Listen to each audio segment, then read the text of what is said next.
Students. तो अभी तक हम लोगों ने मैट्रिसेस में types of matrix, order of matrix and subtraction, addition and commutative law, associative law तक कंप्लीट कर लिया है। हम लोग को जो पढ़ना है, आज पढ़ना है मल्टीप्लिकेशन ऑफ मैट्रिसेस। लेकिन उससे पहले 2-3 क्वेश्चन कर लेते हैं, ठीक है ना, पिछले कॉन्सेप्ट्स पे छूट गए थे। तो देखते हैं, पहला जो क्वेश्चन लिखा है हमारा, if x and y are 2 cross 2 matrices then solve the following matrices for x and y, x plus y की वैल्यू दी और x माइनस y की वैल्यू दी है, ठीक है ना। तो दो वेरिएबल की इक्वेशन है x और y में, हमारी दो इक्वेशन दी है, x प्लस y की वैल्यू दी और x माइनस y की वैल्यू दी है, ठीक है। तो हम लोग को जब भी दो इक्वेशन दो वेरिएबल फॉर्म में दी होती तो हम उनको सॉल्व करते हैं, ठीक है ना। और जानते हैं हम लोग कैसे सॉल्व करते हैं, इनको कैसे करते हैं। 3 तरीके होते हैं किन्हीं भी दो इक्वेशन को सॉल्व करने के, हम लोगों ने जो पढ़ा है। एक होता है सब्स्टिट्यूशन मेथड होता है, ठीक है ना, एक हमारा सब्स्टिट्यूशन मेथड होता है, और एक क्रॉस मल्टीप्लिकेशन मेथड होता है, ठीक है, और एक एलिमिनेशन मेथड होता है। तो हम लोग इसमें एलिमिनेशन मेथड से ही करते हैं इनको, ठीक है ना। तो जैसे मान लेते हैं पहली इक्वेशन हमारी क्या दी है, इसमें x plus Y equals to दिया हमको 2, 4, 3 और 0, ठीक है ना, ये दिया है। और x माइनस वाई की जो वैल्यू दी है मैट्रिक्स के फॉर्म में, ये दिया है 3, 0, 0 एंड 3, ठीक है ना। हम लोग इसको पहली इक्वेशन मान लेते हैं, ठीक है ना, इसको सेकंड, यानी कि ये हमारी पहली इक्वेशन हो गई और ये हमारे लिए सेकंड इक्वेशन हो गई, ठीक है। ये हमारी फर्स्ट इक्वेशन, ये हमारी सेकंड इक्वेशन, ठीक है ना। हम लोग को क्या सिखाया गया है कि अगर हम लोग दोनों इक्वेशन में पहले क्या चेक करते हैं कि जो कोफिशिएंट x या y के, या तो x के कोफिशिएंट इक्वल होने चाहिए या फिर y के कोफिशिएंट क्या होने चाहिए, इक्वल होने चाहिए। तो जो इनमें है x के भी कोफिशिएंट 1 1 है और y के भी कोफिशिएंट 1 1 है, ठीक है ना। तो इसमें हम लोग को इक्वल करने की जरूरत नहीं है, अगर इक्वल नहीं होते तो हम लोग क्या करते हैं, इक्वल करते, ठीक है। तो अब लोग को देखते हैं कि इसमें साइन जो होना चाहिए, जिनके इक्वल है कोफिशिएंट, उनके साइन क्या होने चाहिए, अपोजिट होने चाहिए। तो अगर अपोजिट है तो हम लोग क्या करते हैं, ऐड करते हैं, और अगर अपोजिट नहीं होते हैं तो उनको क्या करते हैं, सब्ट्रैक्ट करते हैं। तो देखिए, अगर हम x की बात करें तो अपोजिट नहीं है, दोनों का साइन कैसा है, पॉजिटिव है, लेकिन y कैसे है, दोनों साइन अपोजिट साइन है, इसीलिए इनको क्या करें, हम लोग ऐड कर सकते हैं, क्योंकि y क्या हो जाएगा, कैंसिल हो जाएगा इसमें। तो अगर हम लोग इक्वेशन 1 और इक्वेशन 2 को क्या करते हैं, ऐड करते हैं, ठीक है ना, इक्वेशन 1 प्लस इक्वेशन 2, ठीक है, इनको हम लोग क्या कर लेंगे, ऐड कर लेंगे। तो जब ऐड करेंगे तो हमारा लेफ्ट साइड जब ऐड होगा तो y से y कैंसिल हो जाएगा और x x मिलकर क्या हो जाएगा, 2x हो जाएगा, ठीक है।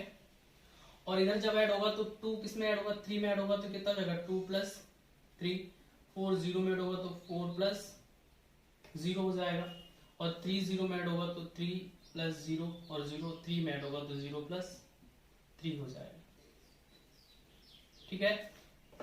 तो यहां से जो ये 2x निकल के आएगा हमारा, कितना आएगा, 3 और 2 कितना हो जाएगा, 5, 4 प्लस 0 4 हो जाएगा, 3 प्लस 0 3 हो जाएगा, और 0 प्लस 3 3 हो जाएगा, ठीक है। तो हमारी किसकी वैल्यू होगी, 2x की वैल्यू हो गई, ठीक है। अब नेक्स्ट देखते हैं, अगर हम लोग यहाँ पे 2x की वैल्यू निकल आई है, अगर हम यहाँ से x की वैल्यू निकालना चाहें तो x हमारा कितना हो जाएगा, 2 डिवाइड हो जाएगा जाके अंदर, कितना हो जाएगा, 5/2 हो जाएगा, और ये 3/2 हो जाएगा, और ये 4/2 तो 2 हो जाएगा, और ये कितना हो जाएगा, 3/2। तो जो हमारा x निकल के आया है, कितना निकल के आया, ये आया, ठीक है। तो हमारी x की जो मैट्रिक्स फाइंड आउट हुई है, क्या है, ये 5/2, 3/2, 2 और 3/2, ठीक है। अब ये x की मैट्रिक्स सिर्फ एक भी इक्वेशन में रख सकते हैं हम लोग, ठीक है ना। मान लीजिए फर्स्ट इक्वेशन में रखते हैं, अगर कितना हो जाएगा, ये 5/2, 3/2, 2 और ये 3/2, ये x की जगह हो गया, ठीक है, और प्लस y रख लिया, और यहाँ कितना आ जाएगा, ये 2, 4, 3 एंड 0, ठीक है। अभी मैट्रिक्स तो जाके क्या हो जाएगी, सब्ट्रैक्ट हो जाएगी जाके, तो हम y लिख सकते हैं अपना, y हमारा कितना हो जाएगा, 2 से 5/2 घटाएंगे तो कितना हो जाएगा, 2 से 5/2 घटाएंगे तो कितना आएगा, माइनस का हाफ आ जाएगा, ठीक है। और 2 से अगर हम लोग 4 से अगर 2 घटाएंगे तो कितना आ जाएगा, 2 आ जाएगा, और 3 से 3/2 घटाएंगे कितना हो जाएगा, 3/2 ही बचेगा, ठीक है। और यहाँ 0 से 3/2 तो माइनस का 3/2 आ जाएगा, ठीक है। तो ये हमारी क्या हो जाएगी, y हो जाएगी, ठीक है ना। बस करना क्या है, इस वाली मैट्रिक्स को इधर क्या करेंगे आगे, सब्ट्रैक्ट करना है आगे, ठीक है। तो बस ये 2 से 5/2 की 5/2 जानते हैं कितना होता है, 2.5 होता है। तो 2 से जब 2.5 घटाएंगे तो माइनस का हाफ बचेगा। 3 से जब 3/2 घटाएंगे तो ये कितना होता है, 1.5 होता है, तो 1.5 ही बचेगा 3/2, ठीक है ना। और 4 से 2 तो 2 आएगा, और 0 से 3/2 माइनस 3/2 आ जाएगा, ठीक है। तो इस तरह हम लोग मैट्रिक्स को फाइंड आउट कर सकते हैं, ठीक है। तो इस तरह हम लोग की x और y की वैल्यू निकल आई, ये हमारी x की होगी और ये हमारी y मैट्रिक्स होगी। यही हमें फाइंड आउट करना था कि x और y मैट्रिक्स क्या है, ठीक है। तो फिर से एक बार देख लेते हैं क्या दिया। इफ x एंड y हमें 2x2 की दो मैट्रिक्स दी थी, दो मैट्रिक्स फाइंड आउट करनी थी जो दो इक्वेशन के फॉर्म में दी थी, x प्लस y और x माइनस y के फॉर्म में, ठीक है ना। x प्लस y की इक्वेशन ये दी थी, x माइनस y की, ठीक है ना। हम लोग क्या करते हैं, कोफिशिएंट इक्वल कर लेते हैं। अगर कोफिशिएंट इक्वल करते हैं, इक्वल है पहले से ही, तो उनके कोफिशिएंट को ऐड या सब्ट्रैक्ट करते हैं, ठीक है।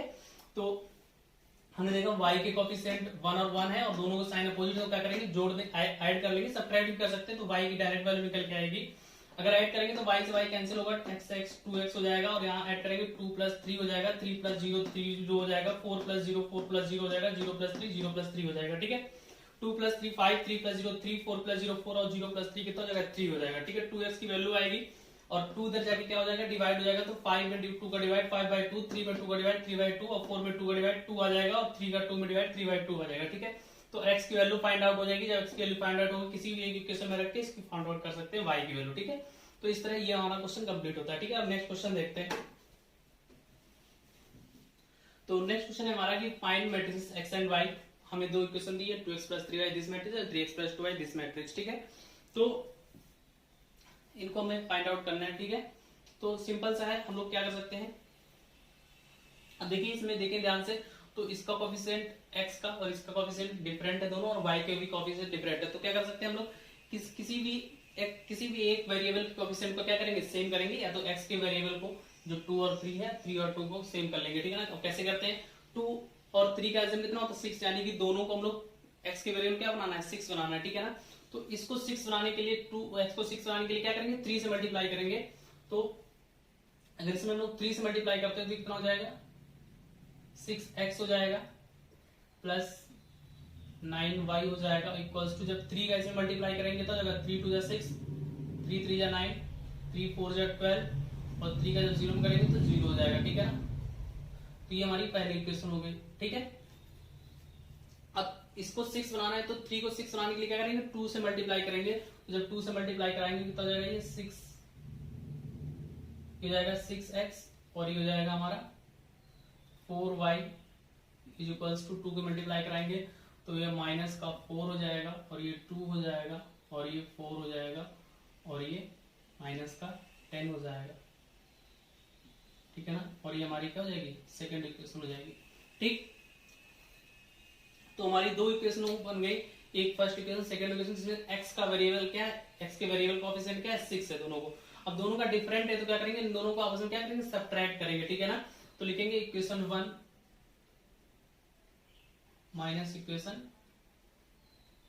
2, ठीक है ना। अब क्या करेंगे, इक्वेशन 1 से इक्वेशन 2 को क्या करेंगे, सब्ट्रैक्ट करेंगे, ठीक है। और इक्वेशन 1 से जब इक्वेशन 2 को सब्ट्रैक्ट करेंगे तो 6x से सब 6x सब्ट्रैक्ट करेंगे तो 0 हो जाएगा, और 9y से जब 4y घटाएंगे तो कितना बचेगा, यहाँ से 5y बच जाएगा, ठीक है। और यहाँ से जब आप सब्ट्रैक्ट करेंगे तो 6 से जब 4 सब्ट्रैक्ट करेंगे तो 6 माइनस 4, ठीक है। 12 से जब 2 सब्ट्रैक्ट करेंगे तो 12 - 2, 9 से जब 4 सब्ट्रैक्ट करेंगे तो 9 - 4, और 0 से जब 10 सब्ट्रैक्ट करेंगे तो 0 - 10, ठीक है। ये हो जाएगा हमारा, और यहाँ से हमारा 5y निकल के आएगा, 5y हमारा हो जाएगा यहाँ से 6 माइनस प्लस 6 4 कितना हो जाएगा, 10 हो जाएगा, 12 हो जाएगा, 10 हो जाएगा, और ये 9 से 5 4 जाएगा तो 5 हो जाएगा, और ये 10 हो जाएगा। और यहाँ अब क्या हो जाएगा, ये यहाँ से अगर हम लोग y की इक्वेशन वैल्यू देखेंगे तो 5 का डिवाइड होगा 10 में, तब 5 से डिवाइड करेंगे तो 2 आ जाएगा, 5 में करेंगे तो 1, ये भी 2 हो जाएगा, और ये भी 5 2 10, ये भी 5 2 10 हो जाएगा, ठीक है ना। तो y की जो वैल्यू निकल के आएगी, क्या आएगी, दिस, ठीक है ना। यानी कि y हमें पता चल जाएगा कि क्या मैट्रिक्स हमारी 2 2 2 1, ठीक है। तो ये हमारी y हो गई, ठीक है। अब y की वैल्यू हम किसी भी इक्वेशन रख लेंगे, चाहे इसमें रख लेंगे, चाहे इसमें रख लेंगे, चाहे इन दोनों में से किसी एक में रख सकते हैं, ठीक है ना। हम लोग इसी में रख लेते हैं, छोटी थोड़ी वैल्यू है, थोड़ी बड़ी है। तो y की वैल्यू अगर हम लोग इसमें पुट करते हैं कितना हो जाएगा ये 2x प्लस, अब 3y है यानी कि 3y की वैल्यू रखनी है कि सभी एलिमेंट्स में कितने मल्टीप्लाई होगा 3 का होगा, ठीक है ना। तो 3 लिख लेते हैं, 2 2 1 2 और इज इक्वल्स टू कितना हो जाएगा ये 2 4 3 एंड 0, ठीक है। तो ये हो जाएगा हमारा 2x प्लस, यहाँ हो जाएगा 6, यहाँ हो जाएगा 6, यहाँ 3 हो जाएगा और यहाँ भी कितना हो जाएगा 6 और इज इक्वल्स टू कितना दिया है 2 4 3 एंड 0, ठीक है। तो अब ये मैट्रिक्स से सब्ट्रैक्ट हो जाएगा तो 2x इक्वल्स टू हो जाएगा हमारा 2 से जब 6 सब्ट्रैक्ट करेंगे तो कितना जाएगा माइनस का 4, 3 से जब 3 करेंगे तो 0, 4 से जब 6 करेंगे तो -2 और 0 से जब 6 करेंगे तो माइनस का 6। और यहाँ से अगर हम लोग x की वैल्यू फाइंड आउट करेंगे तो कितना हो जाएगा 2 से डिवाइड होगा हर एक एलिमेंट में, 4 में डिवाइड होगा तो माइनस का 2, -2 में तो माइनस का 1 और ये 0, -6 में तो माइनस का 3। तो हमारी जो x मैट्रिक्स निकल के आएगी दिस, ठीक है, दिस मैट्रिक्स।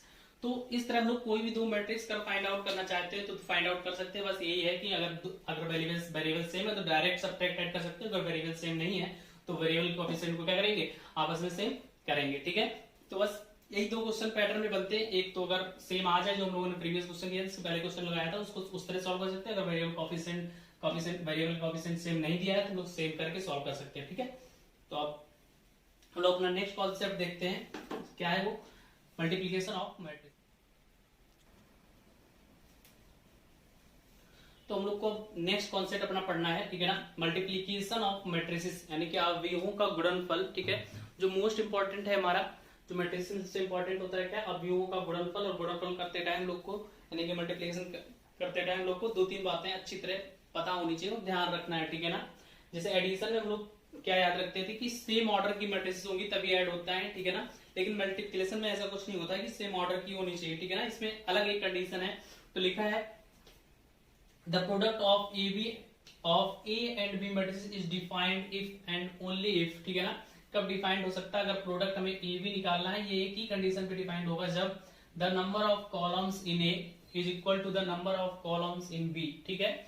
इसका मतलब हम लोग समझते हैं क्या लिखा है, यानी कि the number of columns in A अगर इक्वल होंगे the number of rows in B यानी कि कॉलम्स ऑफ ए, ठीक है ना। अगर हम लोग देखते हैं तो हमारा स्टेटमेंट क्या कहता है कि हमें अगर ए बी मैट्रिक्स यानी कि ए इंटू बी निकालना है, ठीक है ना। और ये डिफाइंड तभी हो सकता है अगर हम लोग कह सकते हैं कि नंबर ऑफ कॉलम्स इक्वल होने चाहिए, number of columns in A ये इक्वल होना चाहिए number of rows in B, ठीक है ना। यानी कि ए बी अगर निकालना है हमको तो ये कंडीशन हमारी सेटिस्फाई होनी चाहिए, ठीक है, कि number of columns in A equals to number of rows in B, ठीक है। तो अब ये कंडीशन में क्या है, देखिए हम लोग को ऑर्डर भी याद रखना है कि ए पहले और बी बाद में। तो जो पहली मैट्रिक्स है, ठीक है ना, ए उसके नंबर ऑफ कॉलम्स, जो दूसरी मैट्रिक्स है वी उसके नंबर ऑफ रोज होने चाहिए इक्वल होने चाहिए, ठीक है ना। जैसे ए हमारी कोई अगर मैट्रिक्स है, ठीक है ना, ए हमारी कोई मैट्रिक्स है मान लेते हैं इस फॉर्म की है, ठीक है ना, A equals to A I J form की और जिसका ऑर्डर क्या है 2 क्रॉस 3, ठीक है ना। तो इसमें हम लोग जानते हैं 2 क्या है नंबर ऑफ रोज है हमारी और 3 क्या है नंबर ऑफ कॉलम्स है। और हमारी कोई बी मैट्रिक्स है बी आई जे, ठीक है, इसका ऑर्डर है 3 क्रॉस 2, ठीक।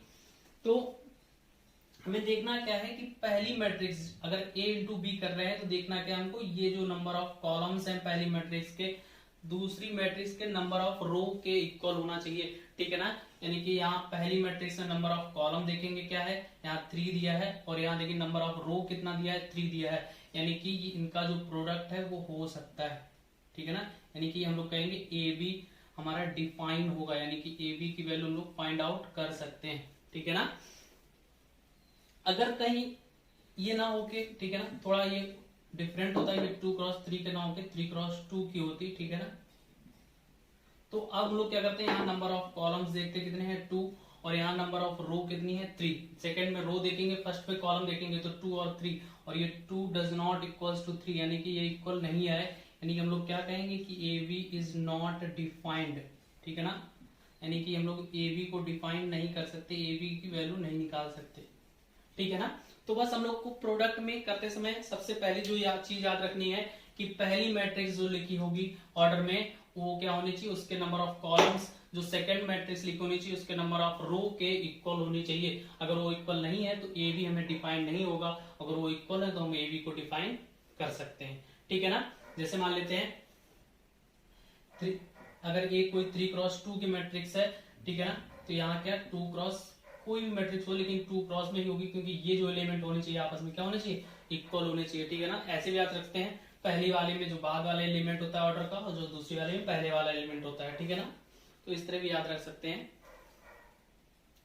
तो हम लोग मैट्रिक्स में ऑर्डर देखने में यही याद रखें, जिस तरह हम लोग एडिशन और सब्ट्रैक्शन में ऑर्डर याद रखे थे कि सेम ऑर्डर की होनी चाहिए, उसी तरह इसमें हम लोग को सेम ऑर्डर नहीं, हमें क्या याद रखना है कि number of columns in A, यानी number of columns in first matrix is equals to number of rows in second matrix, जिसका हम लोग आपस में क्या कर रहे हैं, मल्टीप्लीकेशन कर रहे हैं, ठीक है ना। अब नेक्स्ट कॉन्सेप्ट देखते हैं, हमारा नेक्स्ट कॉन्सेप्ट क्या है इसमें, ठीक है ना। तो हमारा नेक्स्ट कॉन्सेप्ट है कि if order of matrix A is m cross n and order of matrix B is n cross p, then AB is a matrix of order m cross p, ठीक है ना। अब इस स्टेटमेंट का क्या मतलब है देखते हैं। लिखा है कि ऑर्डर ऑफ मैट्रिक्स A, अगर यानी कि A का जो ऑर्डर है अगर वो m क्रॉस n का होगा, और B जो मैट्रिक्स होगी उसका ऑर्डर अगर n क्रॉस p है, तो अगर हम लोग AB फाइंड आउट करेंगे तो उसका जो ऑर्डर होगा कितना होगा, m क्रॉस p, ठीक है ना। यानी कि अगर हमारी कोई मैट्रिक्स A है जिसको हम लोग फॉर्म में लिखते हैं, ठीक है ना, Aij के फॉर्म में, और ये किस ऑर्डर की है, m क्रॉस n ऑर्डर की है, ठीक है ना। उसी तरह हम लोग एक मैट्रिक्स का लिखते हैं B, लिखते हैं किस ऑर्डर की है, n क्रॉस p की है।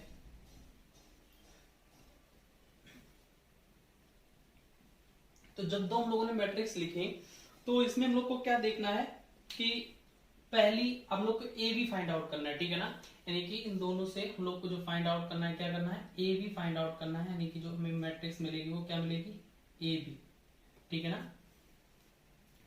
तो जो ए बी मैट्रिक्स मिलेगी तो उससे पहले तो ए बी फाइंड आउट हो सकता है कि नहीं, तो हम लोग क्या देखेंगे, फर्स्ट जो ए है मैट्रिक्स पहली वाली उसके नंबर ऑफ कॉलम्स देखेंगे n है, ठीक है ना, और जो बी मैट्रिक्स सेकंड मैट्रिक्स है उसकी नंबर ऑफ रोज देखेंगे n है, यानी कि दोनों क्या है, इक्वल है, यानी कि ए बी हम निकाल सकते हैं। और जब ए बी निकलेगा तो हमेशा याद रखिएगा ये जो n है, ठीक है ना, हम लोग देख लेते हैं कैसे निकलेगा। ये m क्रॉस n की मैट्रिक्स है, इसका जो प्रोडक्ट हो रहा है वो n क्रॉस p वाली मैट्रिक्स हो रहा है, ठीक है।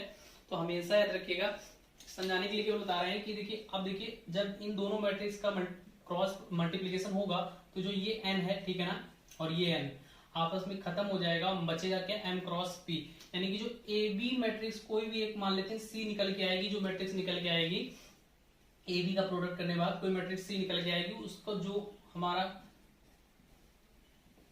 ऑर्डर होगा वो किस ऑर्डर का होगा, m क्रॉस p ऑर्डर का होगा, ठीक है ना। जो सेम होंगे वो हट जाएंगे, जो बाकी दो एलिमेंट यहाँ से बचेंगे m और वहां से क्या बचेगा p, और किस ऑर्डर की मिलेगी, a m cross p order की मिलेगी हमें एक मैट्रिक्स, ठीक है ना। यानी कि a डॉट b, यानी कि a b का जब मल्टीप्लिकेशन करेंगे तो एक मैट्रिक्स C मिलेगी, और वो किस ऑर्डर की होगी, m क्रॉस p ऑर्डर की होगी, ठीक है ना। वही लिखा है कि अगर m क्रॉस n करें, m क्रॉस n की मैट्रिक्स है हमारी n, और दूसरी मैट्रिक्स n क्रॉस p की है, ठीक है ना, तो हमें किस ऑर्डर की मिलेगी, m cross p matrix, m cross p order की मैट्रिक्स मिलेगी, ठीक है ना। जैसे अगर हमें कोई मैट्रिक्स 3x2 है और इसका प्रोडक्ट हम कोई दूसरी मैट्रिक्स 2x3 से करा रहे हैं, तो ये 2 और 2 खत्म होगा, जिस ऑर्डर की मैट्रिक्स मिलेगी प्रोडक्ट होने वाली किस ऑर्डर की मिलेगी, 3x3 की मिलेगी। नेक्स्ट अगर हम लोग एग्जांपल देखते हैं, ठीक है ना, अगर कोई मैट्रिक्स 1x3 के है, दूसरी मैट्रिक्स 3x1 की है, जब हम लोग प्रोडक्ट करेंगे तो 3 और 3 खत्म हो जाएगा, किस ऑर्डर की मिलेगी, 1x1 की मिलेगी, ठीक है ना। अगर कोई मैट्रिक्स हमारी 3x1 की है, दूसरी मैट्रिक्स 1x3 की है, तो अगर इन दोनों का प्रोडक्ट कराएंगे तो 1 1 कैंसिल हो जाएगा, और ये कितने मिल जाएगी, हमें 3x3 की मिलेगी, ठीक है ना। अगर कोई मैट्रिक्स हमारी 3x4 की है और दूसरी मैट्रिक्स 4x3 की है, तो हमें किस ऑर्डर की मिलेगी, 4 4 कैंसिल हो जाएगा, किस ऑर्डर की मिलेगी, 3x3 की मिलेगी, ठीक है। तो इस तरह हम लोग फाइंड आउट कर सकते हैं प्रोडक्ट निकालने से पहले ही फाइंड आउट कर सकते हैं कि हमें किस ऑर्डर की मैट्रिक्स मिलने वाली है, ठीक है ना। और ये पता करना ही जरूरी होता है पहले ही, बाद में नहीं देखना है, पहले पता कर लेंगे किस ऑर्डर की मैट्रिक्स मिलने जा रही है, ठीक है ना। तो ये हमारी इसकी थ्योरी हो गई। हम लोग क्वेश्चंस पे चलते हैं कि क्वेश्चंस में किस तरह हम लोग इसको, ठीक है, अप्लाई करते हैं, देखते हैं। तो हमारा नेक्स्ट आप लोग को क्वेश्चन इस मल्टीप्लिकेशन करनी है, ठीक है ना। पहला क्वेश्चन है कि let A and B matrix दी, हमें ए बी फाइंड आउट करना और बी ए फाइंड आउट करना है, ठीक है ना।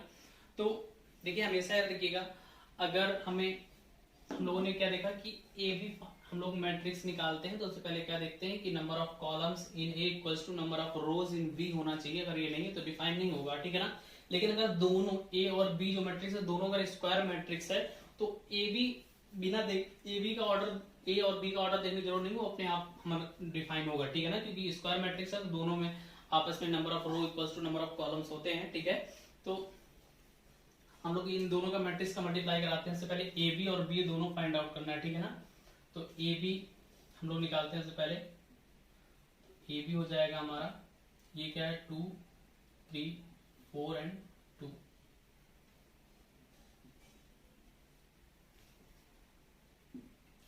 और 1 2 3 और 5, ठीक है।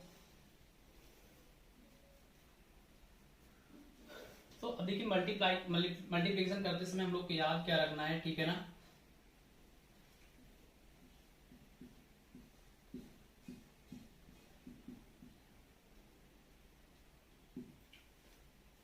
ठीक है ना, हम लोग को क्या याद रखना है, तो याद क्या रखना है कि हमें 7 याद रखना है केवल, ठीक है ना। मल्टीप्लिकेशन करते टाइम इस 7 को नहीं भूलना है, ठीक है ना। मल्टीप्लिकेशन कैसे करेंगे याद रहेगा आपको, ठीक है। तो मल्टीप्लिकेशन करते समय हम लोग को इस 7 को नहीं भूलना है। कैसे, हमेशा याद रखिए कि ये हमारी मैट्रिक्स ए है और ये हमारी मैट्रिक्स क्या है, बी है, ठीक है ना। तो हमेशा याद रखिएगा हॉरिजॉन्टल लाइन को क्या कहते हैं हम लोग, रो कहते हैं, ठीक है ना। और वर्टिकल लाइन को क्या कहते हैं हम लोग, कॉलम कहते हैं, ठीक है ना। तो याद रखिएगा जो ए है मैट्रिक्स हमारी, उसका रो लेंगे और जो बी मैट्रिक्स है उसका क्या लेंगे, कॉलम लेंगे और मल्टीप्लाई कराएंगे, ठीक है ना। यानी कि मैट्रिक्स ए का क्या लेंगे, रो, और मैट्रिक्स बी का क्या लेंगे, कॉलम, और क्या करेंगे हम लोग, मल्टीप्लाई कराएंगे, ठीक है। तो कैसे मल्टीप्लाई कराएंगे, तो इस 7 को नहीं बोलना है। देखिए कैसे करेंगे, सिंपली इसका रो और इसका क्या लेंगे, कॉलम। तो इस 2 का इस 1 में, देखिए 2 एलिमेंट यहाँ और 2 एलिमेंट यहाँ, तो आपस में करस्पॉन्डिंग एलिमेंट्स का ही मल्टीप्लाई कराएंगे। तो 2 का इस 1 में होगा तो 2 आ जाएगा, 2 इंटू 1, ठीक है। और इस 4 का किसमें होगा, 2 में, तो 4 इंटू 2 हो जाएगा, ठीक है। ठीक है ना, कैसे होगा, 2 का जब 1 में कराएंगे तो 2 इंटू 1 प्लस, ठीक है ना, और 4 इंटू 2 तो कितना हो जाएगा, 4 इंटू 2 हो जाएगा, ठीक। अब देखिए हमेशा याद रखिएगा, अब देखिए इसके बाद वाला स्टेप बहुत इंपॉर्टेंट होता है कि हम यहाँ पे अगला जब मल्टीप्लिकेशन करेंगे तो यहाँ पे लिखेंगे, कि मल्टीप्लिकेशन करेंगे तो यहाँ पे लिखेंगे, ठीक है ना। क्योंकि 2x2 की मैट्रिक्स आनी है। तो देखिए हमेशा देखिए पहली वाली मैट्रिक्स हम लोग को रो मिलता है, क्या मिलेगा, रो। क्योंकि हम लोगों ने जब देखा था कि m क्रॉस n की मैट्रिक्स का अगर हम लोग n क्रॉस p से मल्टीप्लाई कराते हैं तो क्या मिलता है, m क्रॉस p मिलता है, ठीक है ना। यानी कि पहली मैट्रिक्स से रो मिलता है, दूसरी मैट्रिक्स से क्या मिलता है, कॉलम। तो हम लोगों ने क्या किया, पहली कॉलम में मल्टीप्लाई किया था, पहली रो का किया था, इसलिए यहाँ एलिमेंट आया। अब अगर हम लोग दूसरा रो लेंगे तो याद रखिएगा रो में लिखेंगे, अगर पहला रो ही लेंगे तो फर्स्ट रो में ही लिखेंगे, ठीक है ना। यानी कि अगर हम इस 2, देखिए ये फर्स्ट रो है ना, तो फर्स्ट रो का हम लोगों ने फर्स्ट कॉलम में मल्टीप्लाई कराया, ठीक है ना। तो अभी फर्स्ट कॉलम ही लेके चल रहा है। अगर इस 2 और 4 का मल्टीप्लाई हम लोग सेकंड कॉलम करेंगे तो सेकंड कॉलम लेके चलने लगेंगे, ठीक है। तो देखिए ये क्या है हमारा सेकंड रो, 3 और 2।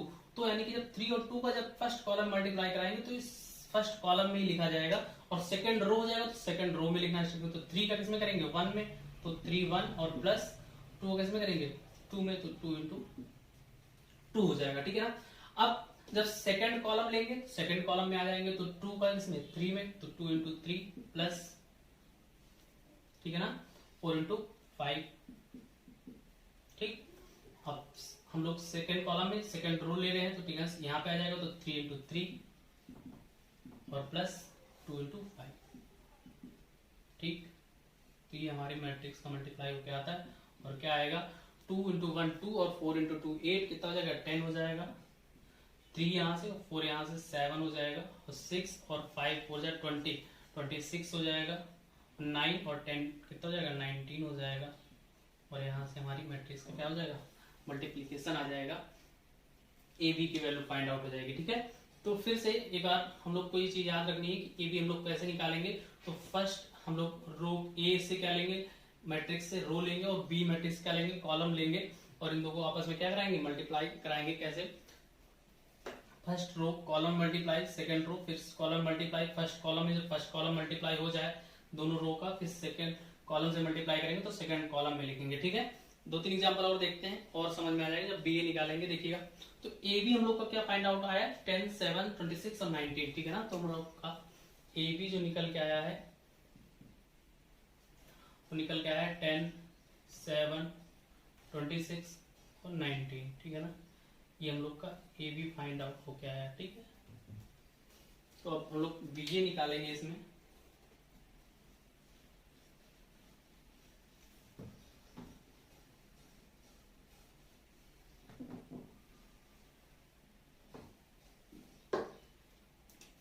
तो अब बी ए कैसे निकालेंगे, बी ए देखेंगे,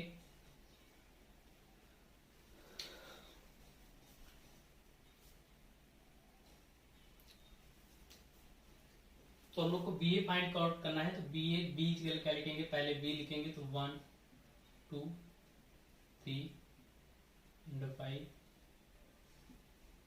ए मैट्रिक्स लिखेंगे 2, 3, 4 एंड 2।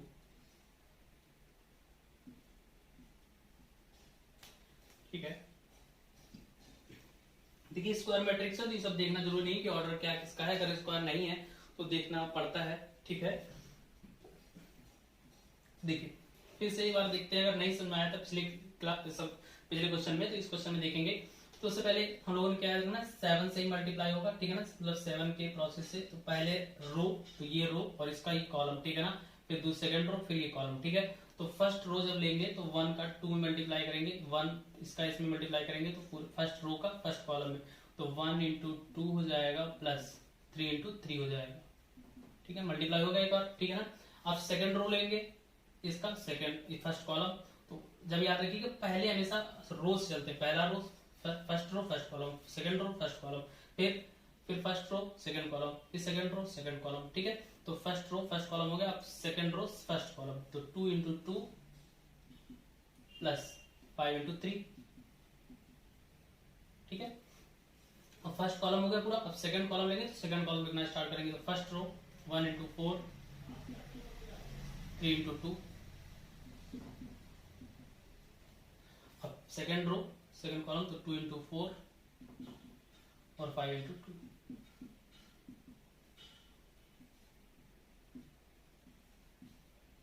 ठीक है, मल्टीप्लाई करेंगे तो ये 2 हो जाएगा और ये 9, 9 टू 11। ठीक है, ये 2 टू जब 4 और 5 3 8, 8 4 कितना होता है 12, 4 और 3 टू जब 6 10, और ये 8 और ये 10 कितना हो जाएगा 18। ठीक है, तो इस तरह हम लोग मल्टीप्लाई बी ए निकल आया हमारा। ठीक है, तो अगर अभी भी किसी को नहीं समझ आया तो 2-3 एग्जांपल और लेंगे हम लोग, तो उस पर समझ लेंगे, लेकिन ध्यान से समझते चलेंगे, समझ में आ जाएगा एट द लास्ट। ठीक है ना, तो ए बी हमारा ये है और बी हमारा ये है। ठीक है ना, तो हम लोग को मल्टीप्लीकेशन फाइंड कर लिया ए बी और बी ए। लेकिन एक चीज और ध्यान रखिएगा, इसमें ए बी जो हमने निकाला और बी ए निकाला, ये दोनों इक्वल नहीं है। ठीक है ना, इस चीज को याद रखिएगा, इसका हम लोग बाद में कॉन्सेप्ट इससे निकालेंगे कि A B does not equal to B A आया, यानी कि ए बी की वैल्यू बी ए के इक्वल नहीं आएगी। ठीक है ना, इसके कॉन्सेप्ट है आगे देखेंगे, लेकिन इसको याद रखिएगा आप लोग। ठीक है, तो ए बी भी निकला है, इसमें बी ए भी निकला है। ठीक है, हम नेक्स्ट क्वेश्चन देखते हैं हम लोग।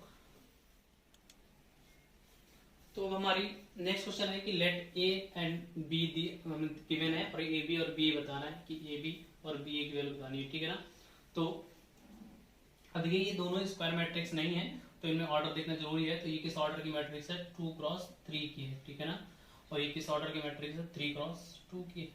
ठीक है ना, तो अब देखेंगे हमें पहले ए बी फाइंड आउट करना है, तो ए बी लिखेंगे, और ए बी अब ए की क्या देखेंगे, नंबर ऑफ कॉलम तो 3 है, और बी के क्या देखेंगे, नंबर ऑफ रोज कितने हैं 3 है, तो दोनों इक्वल है, यानी कि हम फाइंड आउट कर सकते हैं। और जब इन दोनों का मल्टीप्लाई होगा तो 3 3 कैंसिल हो गया, यानी कि हमें किस ऑर्डर की मैट्रिक्स मिलेगी, 2 क्रॉस 2 की मिलेगी, ठीक है ना।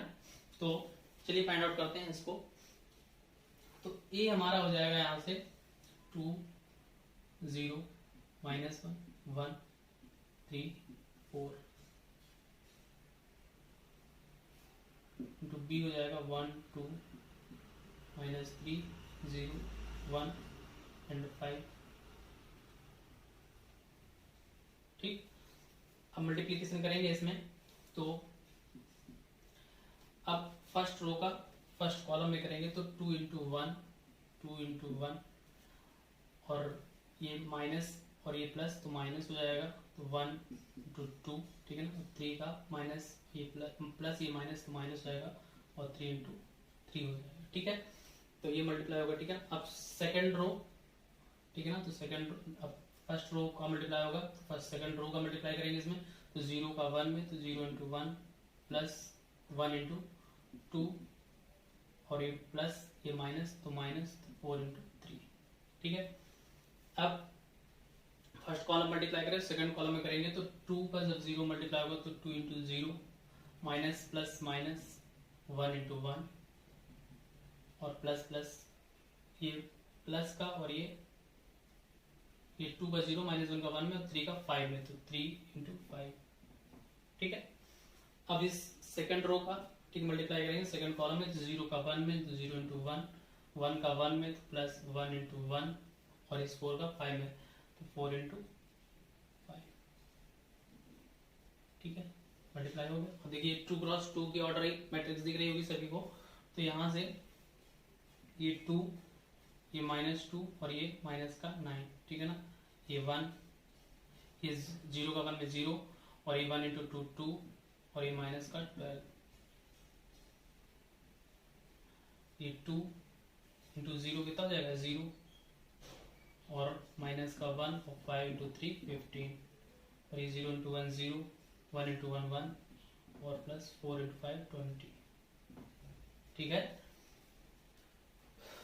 अभी हो जाएगा हमारा 9 2 से 2 कैंसिल हो जाएगा, माइनस का 9 आ जाएगा, 12 से 2 जाएगा तो माइनस का 10 आ जाएगा, ठीक है ना। और 15 से 1 जाएगा तो 14 आ जाएगा, 20 और 1 21 हो जाएगा, ठीक है। तो ये हमारा क्या हो जाएगा ए बी फाइंड आउट हो गया कि ए बी हमारा क्या निकल के आया -9 -10 14 और 21, ठीक है। तो इस तरह हम लोग ए बी फाइंड आउट कर सकते हैं, ठीक। अब देखिए हम लोग को बी ए निकालना है, बी ए। तो अब सबसे पहले बी देखेंगे, बी का ऑर्डर क्या है 3 क्रॉस 2 का है, बी का ऑर्डर क्या है 3 क्रॉस 2 और ए का ऑर्डर क्या है 2 क्रॉस 3, ठीक है ना। तो इसमें देखेंगे नंबर ऑफ कॉलम्स किसके इक्वल है नंबर ऑफ रो के, ठीक है ना। तो यानी कि ये भी फाइंड आउट हो सकता है, ठीक है ना। तो हम लोग बी ए निकालेंगे, तो बी ए किस तरह निकालेंगे देखते हैं।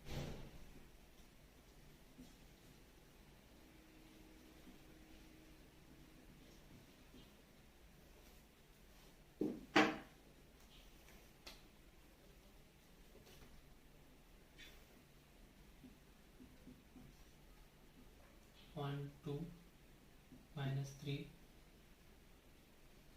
0 1 5 2 0 -1 1 3 एंड 4, ठीक है। तो हम लोग को बी ए फाइंड आउट करना है कि बी ए क्या होगा, ठीक है। तो फिर से उसी तरह इसका मल्टीप्लाई इसमें, ठीक है ना, फिर इसका इसमें, फिर इसका इसमें, इस तरह फाइंड आउट हम लोग बी ए भी कर सकते हैं, ठीक है ना। तो इसमें आप लोग बी ए खुद ही निकालिएगा, ठीक है ना। कैसे निकालेगा आप लोग जानते हैं, अपना तो सीख लिया। अब नेक्स्ट क्वेश्चन हम लोग इसी को देखते हैं। तो नेक्स्ट क्वेश्चन हमारे पास ए दिया है और बी दिया है, ए बी और बी बताना। इसमें एक हम लोग को नई बात पता चलेगी, ठीक है ना, क्योंकि अभी तक हम लोगों ने जो दो क्वेश्चन किए उसमें क्या था कि हम लोगों ने ए बी और बी ए दोनों फाइंड आउट किए और दोनों की वैल्यू डिफाइन थी, ठीक है ना, और पॉसिबल हम लोग को निकालना था तो हम लोग निकाले थे। लेकिन इस क्वेश्चन में देखते हैं क्या होता है। अगर हम लोग ए बी निकालेंगे तो किस ऑर्डर की मैट्रिक्स हम लोग दिख रही है 3 क्रॉस 2 की है और ये 2 क्रॉस 2 की है। तो इसके नंबर ऑफ कॉलम इसके नंबर ऑफ रो क्या है इक्वल, यानी कि मल्टीप्लाई होगा। और किस ऑर्डर की मैट्रिक्स मिलेगी 3 क्रॉस 2 की मिलेगी, यानी किस ऑर्डर की मैट्रिक्स मिलेगी 3 क्रॉस 2 की मिलेगी, ठीक है। तो मल्टीप्लाई करते हैं हम लोग ए डॉट बी, यानी कि ए का बी में मल्टीप्लाई करेंगे। तो हम लोग डायरेक्टली करते हैं थोड़ा, ठीक है ना। अब इस 1 का 1 और इसका 1 में होगा, ठीक है ना। तो 1 इंटू 1 और इस 1 का 2 में होगा तो 1 प्लस 1 इंटू 2, ठीक है। सेकंड रो का मल्टीप्लाई करेंगे 0 1 और इस 2 का किस में करेंगे 2 में, ठीक है। थर्ड रो का तो 1 का 1 में और 1 का 2 में, ठीक है। और सेकंड कॉलम लेंगे तो 1 into 2 plus 1 into 2, second row का सेकेंड कॉलम में तो 0 इंटू 2 प्लस 2 इंटू 2, ठीक है ना। तो 1 इंटू 2 प्लस 1 इंटू 2, ठीक है। और मल्टीप्लाई क्या आएगा, यहाँ से 1 और 2 कितना हो जाएगा 3, यहाँ से 0 और ये 4, यहाँ से 1 इंटू 1 1 और 2 इंटू 1 2, तो 2 और 1 कितना हो जाएगा 3, 1 इंटू 2 2 और 1 इंटू 2 2 2 4 हो जाएगा, और ये 0 हो जाएगा, यहाँ से 2 2 जा 4 हो जाएगा, ठीक है। और हमारा नेक्स्ट लास्ट 2 इंटू 2 2 कितना हो जाएगा 4 हो जाएगा, ठीक है ना। तो ये हमारा ए भी निकल के आया है कि ए भी क्या होगा, ठीक है। तो ये हमारा क्या हो गया, ए बी हो गया 3 4 3 4 4, ठीक है ना। तो इस तरह हम लोग ए बी फाइंड आउट कर लिया। लेकिन अगर इसमें वी ए की बात करते हैं, ठीक है ना। अब देखिए जब वी ए का मल्टीप्लाई करेंगे तो उससे पहले किस ऑर्डर की मैट्रिक्स आएगी 2 क्रॉस 2 की। वी की मैट्रिक ऑर्डर क्या है 2 क्रॉस 2 और ए का क्या है 3 क्रॉस 2, ठीक है ना। तो देखिए number of column of B matrix कितना है 2, number of row in A matrix कितना है 3। तो देखिए ये दोनों कैसे नॉट इक्वल है, यानी कि ये दोनों इक्वल नहीं है, तो यानी कि ये नॉट डिफाइन हो जाएगा, यानी कि बी ए को हम लोग डिफाइन नहीं कर सकते, यानी कि बी ए की वैल्यू निकालना पॉसिबल नहीं है, ठीक है ना। तो हमेशा याद रखिएगा ये मतलब नहीं होता है कि अगर ए बी और ए बी निकाल लिए तो बी ए हमारा पॉसिबल ही होगा, यानी कि कंपलसरी बी ए निकलेगा। तो जिस मैट्रिक्स में ए बी निकलता है जरूरी नहीं कि उसमें बी ए भी हम लोग फाइंड आउट कर सकते हैं, ठीक है ना। इस क्वेश्चन में ये चीज हम लोग देख भी सकते हैं, ठीक। तो हम लोग का नेक्स्ट क्वेश्चन देखते हैं क्या है। तो हमारा नेक्स्ट क्वेश्चन है find the value of A minus B, B A B और माइनस बी और ए, ठीक है। तो अब इसको फाइंड आउट करते हैं। तो ये स्क्वायर मैट्रिक्स है, ठीक है। ऑर्डर ज्यादा देखने की जरूरत भी नहीं, ये 2 क्रॉस 2 की, ये भी 2 क्रॉस 2 की, और ऑर्डर मल्टीप्लाई होकर भी 2 क्रॉस 2 की आएगी, ठीक है। तो देखते हैं, मल्टीप्लाई करना स्टार्ट करते हैं। जब तो फर्स्ट रो फर्स्ट कॉलम तो ए का जब ए में करेंगे तो कितना हो जाएगा ए स्क्वायर, जब बी का बी में करेंगे तो कितना हो जाएगा प्लस का वी स्क्वायर, ठीक है। फिर माइनस बी का जब ए में करेंगे तो माइनस का ए बी हो जाएगा, और जब ए का बी में करेंगे तो प्लस का ए बी हो जाएगा, ठीक है। उसी तरह जब सेकंड रो लेंगे तो ए का जब बी में करेंगे तो माइनस का ए बी हो जाएगा, तो बी का जब ए में करेंगे तो बी इंटू ए हो जाएगा, ठीक है ना। माइनस बी कितना हो जाएगा बी स्क्वायर, और ए का जब ए में करेंगे तो कितना हो जाएगा ए स्क्वायर, ठीक है। ये हो जाएगा ए स्क्वायर और plus B square, A square plus B square ही रहेगा। ए बी से ए बी कट जाएगा तो 0 हो जाएगा, इस तरह ए बी कट जाएगा 0 हो जाएगा, और ये कितना हो जाएगा A square plus B square, ठीक है ना। तो इस तरह ये भी फाइंड आउट हो गया हमारा, ठीक है ना। क्या आ गया हमारा ए स्क्वायर प्लस बी स्क्वायर 0 0 ए स्क्वायर प्लस बी स्क्वायर, ठीक है ना। तो इसकी वैल्यू क्या होगी हमारी ये हो गई, ठीक है।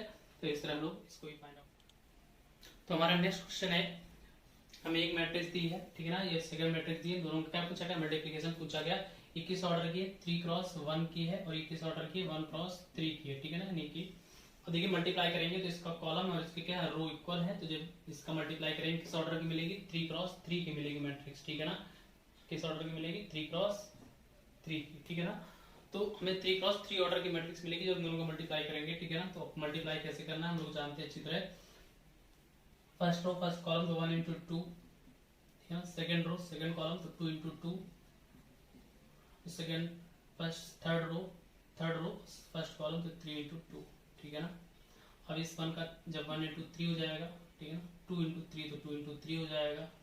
अब यहाँ थर्ड रो पे आ जाएंगे 3 इंटू 3 हो जाएगा, और थर्ड कॉलम मल्टीप्लाई करना चालू करेंगे तो 1 इंटू 4 2 इंटू 4 3 इंटू 4,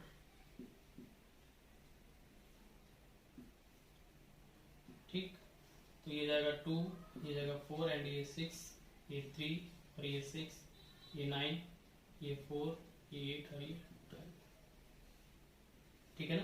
तो ये हमारी दो मैट्रिक्स क्या हो गया मल्टीप्लाई, ठीक है ना। तो हमेशा बस याद रखिएगा कि सबसे पहले हमें तो पता ही होना चाहिए किस ऑर्डर की मैट्रिक्स मिलेगी, थोड़ा बहुत उससे भी आइडिया लगता है कि मल्टीप्लाई कैसे होना है, ठीक है ना। हमेशा याद रखिएगा पहले फर्स्ट रो का कॉलम में मल्टीप्लाई, फिर सेकंड रो का कॉलम मल्टीप्लाई उसी कॉलम में, थर्ड रो का, उससे फिर रो में लिखते चलाएंगे। फिर जब सेकंड कॉलम उठाएंगे दूसरे वाले मैट्रिक्स से तो फिर उसी तरह फिर से मल्टीप्लाई करें, सेकंड रो में लिखते जाएंगे, फिर थर्ड रो को उठाएंगे, थर्ड रो में मल्टीप्लाई करते जाएंगे, ठीक है। यही प्रोसेस होता है। हम लोग नेक्स्ट क्वेश्चन देखते हैं।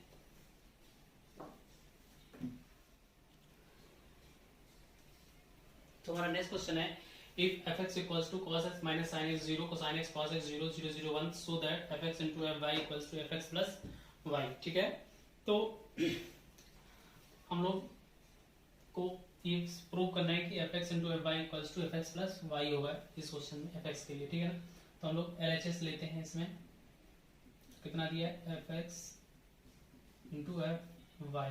ठीक है, तो fx की वैल्यू हमको दी है और जब fy निकालेंगे हम लोग जानते हैं x का वेरिएबल किससे सब्स्टिट्यूट करना, y से। जाना x से वहां क्या हो जाएगा, y हो जाएगा। ठीक है, तो fx हम लोग पहले लिख लेते हैं, ये क्या है cos x, ये sin x और ये 0, ये माइनस sin x और ये cos x और ये कितना 0, ये 0 ये 0 ये 1। ठीक है,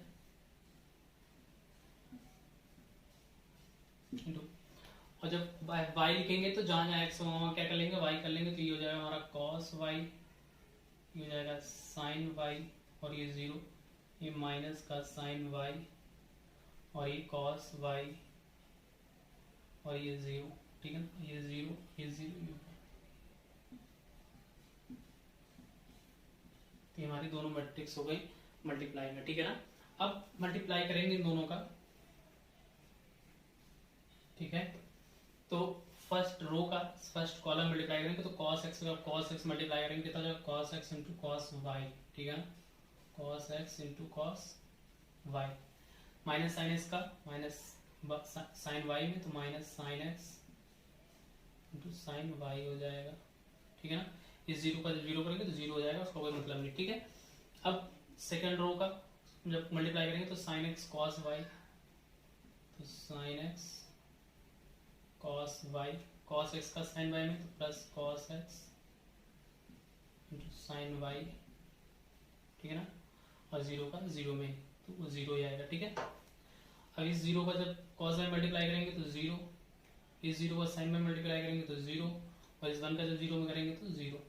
ठीक, अब सेकंड कॉलम मल्टीप्लाई करेंगे तो cos x का माइनस sin y में और माइनस का cos x sin y, minus sin x का cos y में तो माइनस का sin x और cos y। ठीक है, और इस 0 का जब इस 0 में करेंगे तो 0 ही आएगा। ठीक, उसको कोई फर्क नहीं पड़ता। sin x का जब इसमें करेंगे तो माइनस का sin x sin y और इस cos x का जब cos y में करेंगे तो cos x cos y, इस 0 का जब 0 में तो 0 ही आएगा। ठीक है, अब थर्ड रो का इसमें करेंगे तो 0 का 0, 0 का 0 और 1 का जब 0 में तो 0 ही आएगा, तो 0 लिख लेते हैं। ठीक है, अब थर्ड रो में मल्टीप्लाई करना बाकी है तो cos x का जब 0 मल्टीप्लाई करेंगे 0, sin x का जब 0 मल्टीप्लाई करेंगे 0 और 0 का जब 1 मल्टीप्लाई करेंगे तो 0। ठीक है, sin x का जब 0 में करेंगे तो 0, cos x का जब 0 में करेंगे 0 और 0 का जब 1 में करेंगे तो 0, 0 का जब 0 में करेंगे तो 0, 0 का जब 0 में 0 और 1 का जब 1 में करेंगे तो कितना जाएगा 1। ठीक है, तो ये आ गया। ठीक है,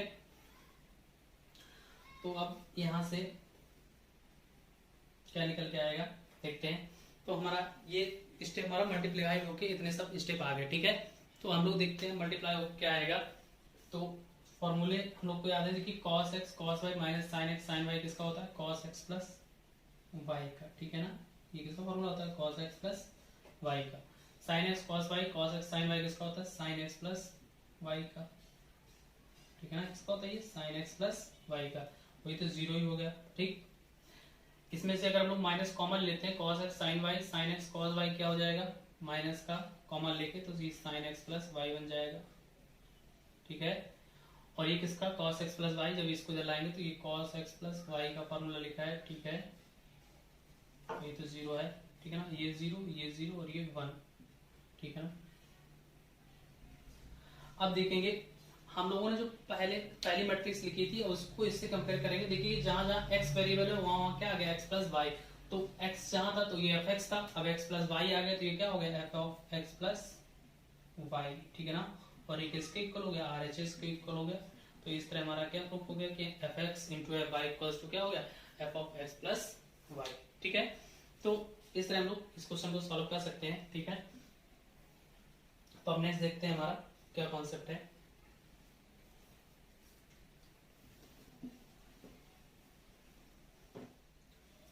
तो नेक्स्ट है हमारा फ्रॉम द प्रीवियस एग्जांपल्स, ठीक है ना। अभी तक हम लोगों ने जितने एग्जांपल लिए उसमें ए बी और बी ए क्या नहीं आया, इक्वल नहीं आया, ठीक है ना।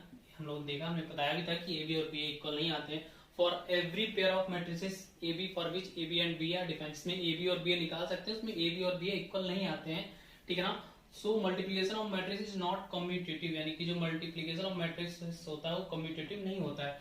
अभी हम लोगों ने जो एडिशन और सब्ट्रैक्शन में पढ़ा था कि ए का प्रोसेस अगर बी से करते हैं और इक्वल आता है बी का अगर ए से कोई प्रोसेस करते हैं, ठीक है ना, तो दोनों इक्वल आए तो क्या होता है, ये तो हमारा कम्यूटेटिव होता है। यानी कि अगर ए प्लस बी निकालते हैं और बी प्लस ए के इक्वल आता है तो कम्यूटेटिव होता है, ये हम बात कर चुके हैं, ठीक है ना।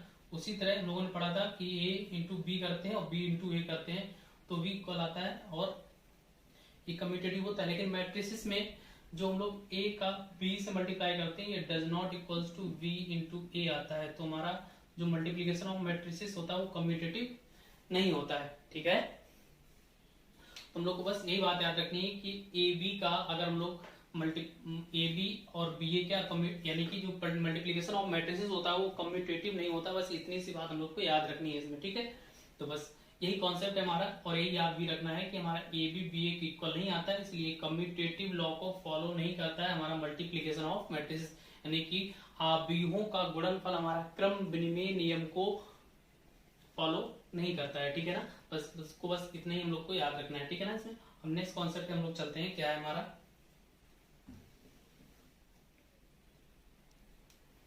तो नेक्स्ट एग्जांपल है हमारा ए मैट्रिक्स दी है, बी मैट्रिक्स दी और ए बी और बी ए निकालना, ठीक है ना। तो लास्ट एग्जांपल हम लोग इसके ऊपर देखते हैं और इसमें एक और कॉन्सेप्ट निकल के आएगा, उसको हम लोग को ध्यान रखना है, ठीक है ना। ए बी और बी ए निकालना है हम लोग को इसमें। तो सबसे पहले ए बी फाइंड आउट करते हैं और पूरा इसमें एक कॉन्सेप्ट निकल के आएगा, उसको हमको जब क्वेश्चन हो जाएगा अपने आप समझ में आ जाएगा, ठीक है। तो ए बी की वैल्यू हम लोग रखते हैं पहले 3 है 0 0 1, ये हमारा 2, ये 0 ये 0 ये -1, ठीक है ना। मल्टीप्लाई कराते हैं इसका, तो जब 3 का जब 2 में करेंगे तो कितना जाएगा, 3 2 6 और 0 का 0 करेंगे तो 0, ठीक है। और 0 का 2 में तो 0, ठीक है। और इस 1 का 0 में तो 0, ठीक। सेकंड में करेंगे तो 3 का जब 0 में करेंगे तो 0 और 0 का -1 में करेंगे तो 0, इस 0 को जब 0 में करेंगे तो 0, इस 1 का जब -1 में करेंगे तो -1, कितना निकल जाएगा ये 6 0 और 0 और ये -1, ठीक है ना। अब बी ए की बात करें तो बी ए कितना आ जाएगा हमारा, उल्टा लिख लेंगे इसको, 2 0 0 -1 और ये जाएगा हमारा 3 0 0 1, ठीक है। मल्टीप्लाई कराएंगे, जब 2 का 3 में करेंगे तो 6 हो जाएगा और 0 का 0 में करेंगे तो 0 हो जाएगा। इस 0 का जब 3 में करेंगे तो 0 और इस -1 का जब 0 में करेंगे तो 0, इस 2 का जब 0 में करेंगे तो 0, इस 0 का 1 में करेंगे तो 0, ठीक है ना। इस 0 का जब 0 में करेंगे तो 0, इस -1 का 1 में करेंगे तो -1, कितना हो जाएगा, ये 6 हो जाएगा, ये 0 हो जाएगा, ये 0 हो जाएगा और ये -1 हो जाएगा, ठीक है। तो हम लोगों ने अभी तक क्या देखा कि ए बी और बी ए निकालते दोनों इक्वल नहीं आते हैं, लेकिन यहाँ आप साफ साफ देख रहे हैं कि ए बी हम लोगों ने निकाला और बी ए निकाला, दोनों क्या आ गए, इक्वल आ गए, ठीक है। और अभी हम लोगों ने पढ़ा कि ए बी और बी ए इक्वल नहीं आते, इसलिए जो मल्टीप्लीकेशन ऑफ मैट्रिसेस होता है वो क्या होता है, कम्यूटेटिव नहीं होता है, यानी कि कम्यूटेटिव लॉ को फॉलो नहीं करता। लेकिन इसमें ए बी और बी ए इक्वल आ गए, तो आप मैट्रिसेस को तरफ भी ध्यान से देखिए, दोनों मैट्रिक्स हैं कैसे, ये दोनों मैट्रिक्स कैसी हैं, डायगोनल मैट्रिक्स हैं, ठीक है ना। कैसी मैट्रिक्स है, डायगोनल मैट्रिक्स है, ठीक है ना, क्योंकि डायगोनल वाले एलिमेंट है, बाकी सब क्या है, दोनों 0 है। तो हमेशा याद रखिएगा मल्टीप्लीकेशन ऑफ, यहां से कॉन्सेप्ट निकल के आता है कि मल्टीप्लीकेशन ऑफ